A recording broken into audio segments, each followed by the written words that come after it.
What is going on, everybody? ZyoniK here. In today's video, we have a battle shoutcast from Uncle Instinct 91 using Virizion, Aurorus, and Shadow Walrein. Now, Aurorus is available to catch, or Amora is available to catch in the wild until August 4th, as there is an event going on.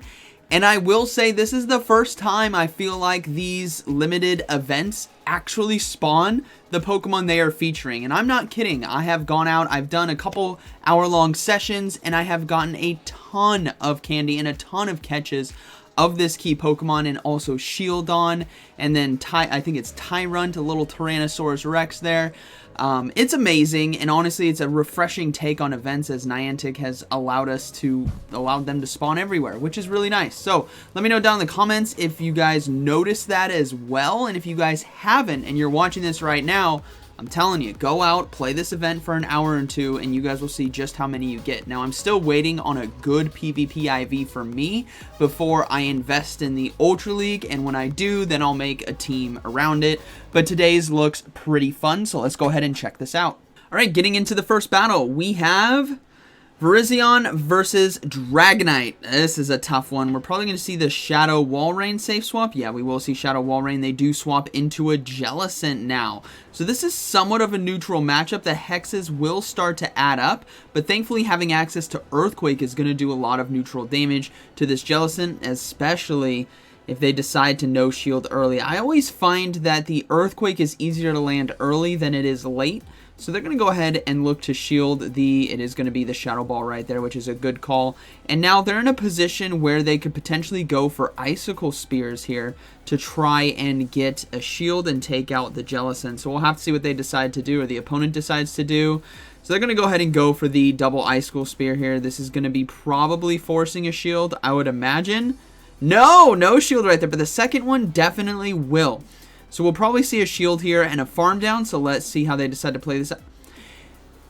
They decided to no shield. That's a slight mistake, Shadow Dragonite, because Aurorus now is going to be coming in and putting you extinct, as we will see a Skunk Tank now into Virizion. So this is looking to be a good game. Aurorus is going to be able to take it, so taking Switch right there was obviously very advantageous for them. And there's really nothing this Skunk Tank can do. They can easily no shield. This is probably going to be Flamethrower. Yeah, it is. But it's not going to be enough to KO, which means they can get to another Sacred Sword in time. And now the Aurorus just comes in and farms down with Powder Snow, and it is going to be a good game. The opponent is forced to shield as well. And now Aurorus just going to come in and do its thing. I mean, I'm excited to actually try this Pokemon out myself once I get the right IVs. I'm still, like I said at the beginning, I'm still waiting on a good one. I have enough candy to build my Great League and Ultra League one, but I'm just waiting for good IVs. So they're just going to go ahead and take out the Skunk Tank and the Dragonite. That is going to be a good game, very well played. They're going to no shield as well. Let's see, the Crunch, not enough to KO, and they do have double Weather Ball ready to go.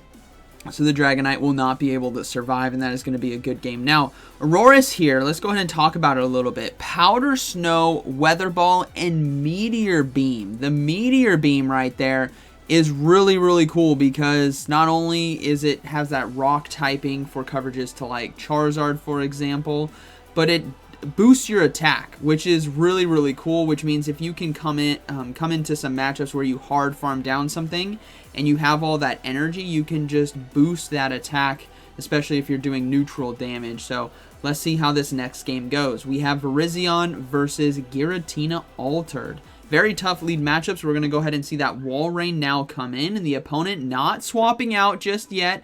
Maybe trying to catch a charge move, or maybe they just don't have a great answer in the back, which is going to be troublesome if they can't handle the Aurorus. The opponent can't handle the Aurorus. Now, we do see a Typhlosion come in, so they're going to go ahead and go for the Icicle Spear Shield Bait right here. Let's see if they get it. They do. So now they should be able to get to an Earthquake if they decide to go in for a shield. But this is still going to be kind of tough, because the Typhlosion, which I haven't seen in a while, but it's really cool to see. It also has access to Shadow Claw as a fast move, and Solar Beam is another charge move. Boom! One shot's a Typhlosion! They were not expecting that Earthquake as they successfully flip the matchup, and Shadow Walrein also gets to the Icicle Spear right here. So this is going to be putting a lot of pressure on the Giratina Altered as it gets the final shield. Aurorus now is going to be taking this game as they can safely come in with it. And it's a Charizard in the back. The Meteor Beam is going to be coming through for some extinction level booms right here. Boom! One shots the Charizard, boosts the attack. And that is going to be a good game, very well played. Now, Aurorus, I will say it's not, I mean, it's good in the Ultra League meta because of the coverage that we see, right, with the Ice typing there and the Rock typing. But in Great League, it's going to be more specialty cups. So this is one of those Pokemon where, because it's so accessible right now, you guys want to get it. And then if you don't invest in it just yet, there's no legacy moves here. You can easily invest in it in the future. So you save your Stardust until you actually need it for a specialty cup, for example. So get out there and catch it. All right, we got a Shadow Walrein here on the lead, so they're going to go ahead and look to stay in as Counter and Sacred Sword and Leaf Blade are going to be doing all kinds of super effective damage. They do need to watch out for the Ice School Spear, though, as the Virizion is part Grass type, as we will see a swap out now into Cresselia. So they don't have a great answer to Cresselia right here. They're probably going to have to come in with Shadow Walrein, but they decide to come in with Aurorus, which I think is fine too. And they can go for Meteor Beams right here. This is going to be the play, as it's going to be boosting their attack. But if they have Grass Knot, which they do, it will be doing super effective damage, but not as much right there as I thought it was going to. So Aurorus can hang on. Question is, do they give up a shield? No, they're going to go ahead and no-shield this one, which means Cresselia can farm down with the fast move of Psycho Cut. His Meteor Beam right here is not going to be enough to KO, but it might just get a shield. No, it doesn't get a shield, but they do get to a Weather Ball in time now to try to even up the shields in this game. As with the boost, yeah, Cresselia is going to go ahead and shield and farm down. That's a good call by the opponent. So this is now a very tough situation for them. They do CMP tie with the Leaf Blade, which is really nice here for them because that might just force shield number 2. But they get the Cresselia out instead, and now let's see what's going to be coming in. It's going to be the Shadow Walrein, which is interesting because the opponent was wanting to come in with that matchup, which means there might be weak in the back to Virizion. So it's anyone's guess what could be back there as they do shield the Earthquake, and now they're going to go ahead and go for one of their own.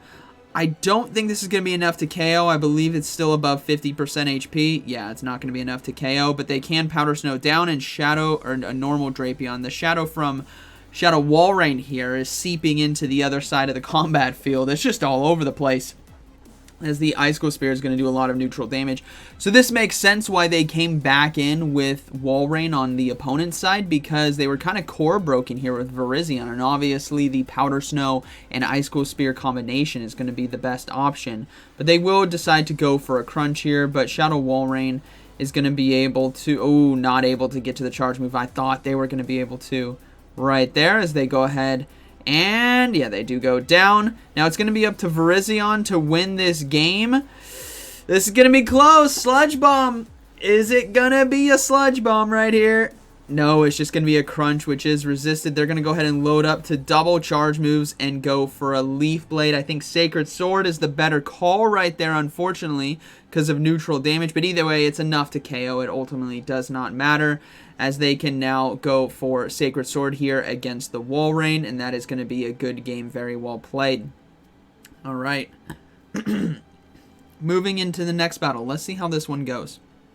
Now, if you guys, like I said at the beginning, you guys need to be farming this event to get Aurorus, and you guys can also get Bastiodon candy as well, which is really nice. Those are spawning all over the place, and it's a complete change and a refreshing take on events because it's everywhere. You can get them in 7-kilometer eggs. You can catch them nearly everywhere. Oh, Galissapod lead. That's kind of tough. We do see a swap out into the Walrein here, so they're going to go ahead and look to stay in. This is kind of a tough situation because they're going to decide to shield the Ice School Spear. They're going to have to go for Leaf Blades now. Probably, yeah, they're going to have to go for extra Leaf Blades and maybe try to catch a charge move on Aurorus, or come into the mirror match. Yeah, they do land it. So now, oh, this is tough. Now they're going to be forced to shield again, and I don't even think they can commit to the farm down right here. So Aurorus in this matchup because, yeah, I mean, double kick I think right there might have been enough damage. So Aurorus would have been able to Meteor Beam. They just have to watch out for, oh man, Shadow Walrein now against Golisopod. This is a very tough matchup because it's doing all resisted damage. The bug water typing there, right? And Liquidation isn't doing anything as well, but they do get a defense drop. So they're going to go ahead and go for the Earthquake right here. I mean, this is ultimately kind of a tough situation. Golisopod kind of threw a wrench into this team just of how its setup is with its moveset and typing. But ultimately, I think you want Aurorus against the Walrein, and then have the Virizion still stay on Golisopod because of Leaf Blade. So now we're going to have to see how they decide to answer. They're going to come in and look to go for Leaf Blades right here, but ultimately Aurorus is going to be taken out with Liquidation as they decide to no shield. And this is kind of tough. I think these are going to be X-Scissors coming through most likely. Yeah, it is going to be X-Scissor. It does quite a bit of damage. They have enough for another one. Yeah, unfortunately. That is looking to be a good game as Golisopod is going to be taking this one. So definitely thrown for a loop, but looking back at this, I think with the Virizion versus the Walrein, you just one shield, double throw those Leaf Blades, and then come in with Aurorus to farm down. Yeah, and there's going to be a Stunfisk in the back. So yeah, Virizion would have been really nice this game. They're going to go ahead and go for the Meteor Beam. This is, I mean, obviously this is resisted, but I think they're just trying to land a Meteor Beam and surrender. Yeah, they decide to surrender. That's okay. Good game. Kind of tough one right there, but we're going to go ahead and get into Game 5. But yeah, ultimately we're looking at Virizion clearly against that team was doing very well, right? Walrein, Galarian, Stunfisk, and Golisopod. And if you have the Aurorus face off against the Walrein in the mid game, especially when it threw the Icicle Spear right away against Virizion, that Meteor Beam threatens the one-shot and also threatens one-shotting the Golisopod on the back end. So now we have a really nice matchup of the Galarian Stunfisk there on the lead. So they're going to go ahead and go for double Leaf Blades now as Jellicent is going to be coming in. And Virizion core breaking once again with its typing and move set, which is beautiful to see. And now this is an opportunity for them to swap out into potentially Shadow Walrein, which they do decide to swap out into, which is perfect. They can safely no shield the Shadow Ball as they can easily survive, and they can, I don't think they can survive a second one, but let's see if they try to commit to the full farm down. Yeah, they're going to go ahead and commit to the full farm down. They will have to give up a shield here. Yeah, they do decide to shield the Shadow Ball and then full Powder Snow down, which is good. They have an Earthquake ready to go for the Galarian Stunfisk. And let's see what the opponent decides to do. Yeah, they're going to go ahead and go for the Earthquake. It's really good to put that pressure down right now as they're going to be forced to shield. And then now they can go for Icicle Spears. In that situation, too, we could always just keep throwing Icicle Spears because it does neutral damage anyways. And it's going to be putting a lot of pressure because now if you got an Icicle Spear shield bait with that first one, the next two now nearly KO. As Galarian Stunfisk is forced to throw, we're going to see the Virizion come in and can safely no shield right here as the typing is going to be resisting all the moves, Rock Slide and Earthquake.